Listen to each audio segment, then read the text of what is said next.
No Man's Sky is, without a doubt, one of the most controversial titles of this decade, and deservedly so, with one of the greatest hype trains of all time, and produced by a man of such luscious beard health that one cannot help but to want to trust him. Seriously.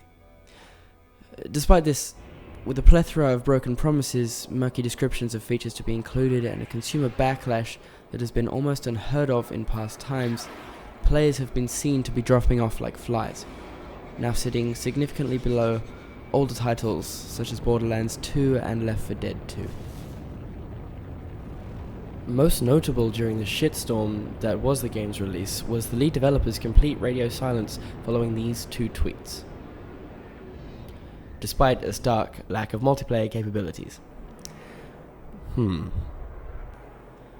However, perhaps more surprising is the developer's recent surge in activity, announcing the monolithic Foundation update.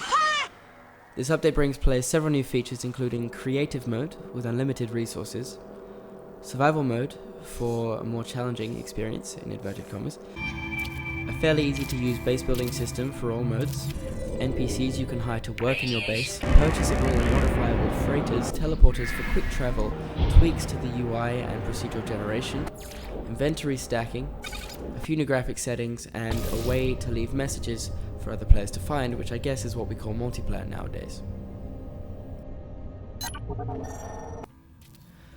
Now, the base building aspect is what excites me the most on face value, as the possibility of creating your own shelter from a cruel alien exterior wilderness, looking out wistfully from behind your inch-thick window, it being the only thing between you and the harmful radiation or the dangerous temperatures or even the potentially lethal flora and or fauna, certainly adds to the immersion, at least for me.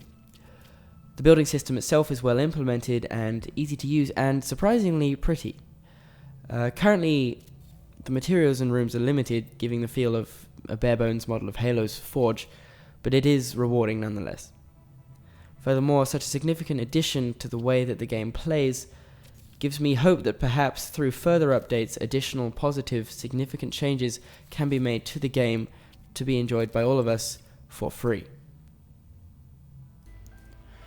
Coupled with the base building mechanics are hireable NPCs. Now these are, in my opinion, a definite step in the right direction for the game, resembling the closest thing to quests that players have seen to date. While many of us greatly appreciate a game built around the concept of exploration, something that we feel has been missing for several years, a certain purpose beyond that exploration is often required for full immersion.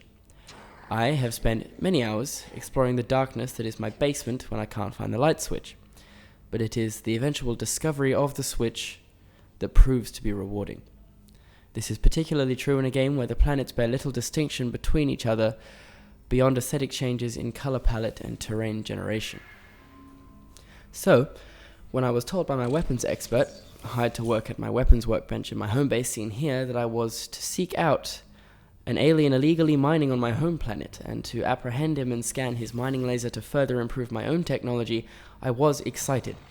I pictured an intense real-time battle, or finally apprehending the criminal after beating him into submission. Finally, I would feel something beyond the chill that was discussed by Sean Murray in an attempt to calm furious fans.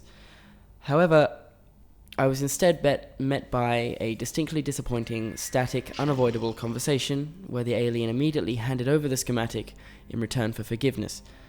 I did not want to forgive him. I wanted to play the damn game my way, unforgivingly. Now, the quest you just saw on screen is fairly indicative of the rest of the possible quests. You are asked to retrieve either a schematic or some minerals.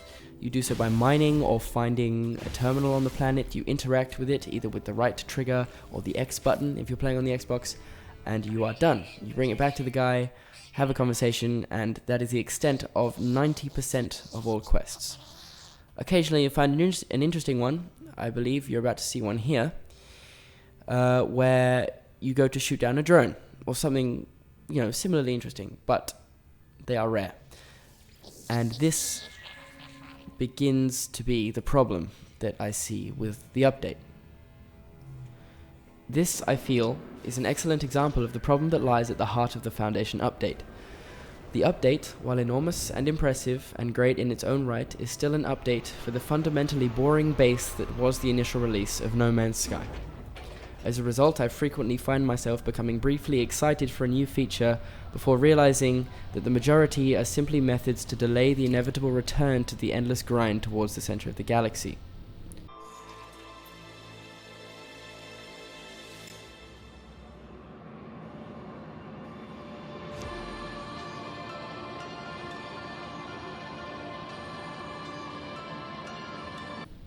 Seriously, we all got screwed by what was basically an entire video game of clickbait. We're playing BuzzFeed right now, the game. BuzzFeed the game. Disgraceful. Here I have just bought a freighter for the first time, but am immediately disappointed to learn that it simply offers a large inventory and another space in which to build a base. I may as well have bought a large U-Haul to sit outside my home base on my boring home planet. Furthermore, I cannot add any terminals to my freighter as I have some on my home planet. You're limited to one in the whole galaxy. Why is this? Seriously, why is that? Surely it would be more enjoyable to have many places to research and build, right? No, that's obviously wrong. Okay. Back to my previous point, I can't help but to liken the update to being stuck in a prison cell and someone very kindly drops you a book through the slit in the door. The book is fantastic for a bit before you realize that a significant proportion of its value is rooted in the fact that it is distracting you from your current situation.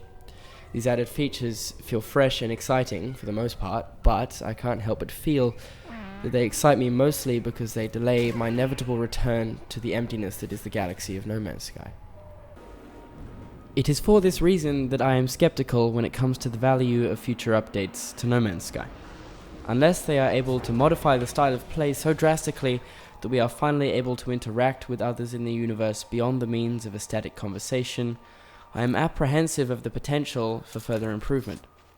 Imagine playing Skyrim, only there was no combat of any kind and all altercations were solved through words. Sure, peaceful, but boring. We come to these games to do the things which we wouldn't really normally do in real life. What would Fallout 3 have been without the simple pleasure of murdering everyone, I guess?